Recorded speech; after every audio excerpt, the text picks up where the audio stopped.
आज राजनीतिक गलियारे से एक खबर देखने को मिली कि प्रधानमंत्री जी अपने काफिले को छोटा करके सिर्फ 2 गाड़ियों से कैबिनेट मीटिंग में जाते हुए दिखे और वहीं अमित शाह जो गृह मंत्री हैं वो भी अपनी काफिले को छोटा करके मात्र 3 गाड़ियों को लेके जाते हुए दिखे। और इसके साथ ही साथ बीजेपी शासित जितने भी राज्य हैं उनके सीएम ने भी अपने काफिले को छोटा कर दिया है, कहीं 50% तो कहीं 80% छोटा कर दिया गया है और कुछ जगहों पे तो मंत्री और अधिकारियों को ये भी आदेश दे दिया गया है कि आप पब्लिक ट्रांसपोर्ट का यूज करिए। और कई जगह मंत्री और विधायक जो हैं वो यूज करते हुए भी आज दिखे हैं। तो ये एक बहुत अच्छी खबर आज सामने देखने को मिली है। पिछले दिनों प्रधानमंत्री जी द्वारा जो अपील किया गया था जनता से, उस पे हम लोगों ने जब उनका कॉन्वॉय देखा तो उस पर पुरजोर विरोध भी किया था, उनकी काफी आलोचना भी की थी। यहाँ तक उनको कहा गया था कि जो देश के नाम पे आप संदेश दे रहे हैं उसको पहले आप खुद फॉलो करिए, फ्रंट से लीड करिए, क्योंकि ये टाइम फ्रंट से लीड करने का है। क्योंकि एक प्रधानमंत्री के तौर पे आपको एग्जाम्पल सेट करना चाहिए फ्रंट से। लेकिन आज ये खबर देख के बहुत खुशी मिली है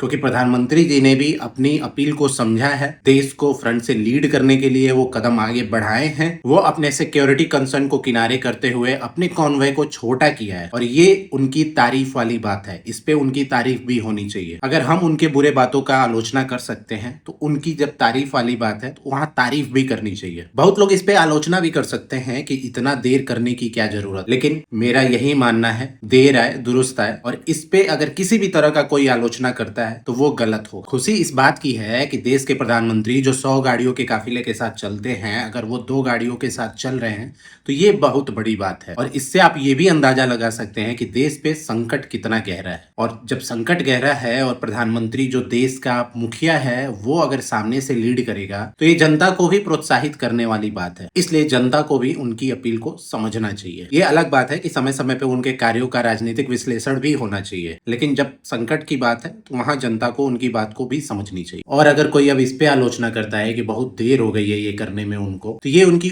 ओछी राजनीति दर्शाता। वहीं आज हमने दिल्ली में देखा कि पंजाब के जो मुख्यमंत्री हैं भगवंत मान जी, वो भी नितिन गडकरी से मिलने गए थे, लेकिन उन्होंने अपने काफिले को छोटा नहीं किया। वो 15 गाड़ी के काफिले को लेके नितिन गडकरी से मिलने पहुंचे थे। और वहीं जो उनके पार्टी के नेता है अरविंद केजरीवाल, उन्होंने दिल्ली में प्रेस कॉन्फ्रेंस करके प्रधानमंत्री मोदी और उनकी सरकार की नीतियों को फेल्योर बता रहे थे। हालांकि उनको ईरान और इराक में भी अंतर नहीं समझ में आ रहा था कि युद्ध कहां हो रहा है। वो बस प्रेस कॉन्फ्रेंस करके नीतियों को कोसने में लगे हुए हैं, ना कि संकट के समय देश के साथ खड़े रहने में। वो अपने मुख्यमंत्री तक को नहीं समझा पा रहे हैं कि वो अपने काफिले को छोटा कर दे। हालांकि उनकी पार्टी ही आम आदमी पार्टी है, आम आदमी के लिए बनी हुई पार्टी है, लेकिन वो आम आदमी के लिए कोई काम करते हुए नजर नहीं आ रहे हैं। यहाँ तक कि कांग्रेस शासित राज्यों में भी किसी भी तरह का कोई भी गाइडलाइन देखने को अभी तक नहीं मिला है। जय हिंद।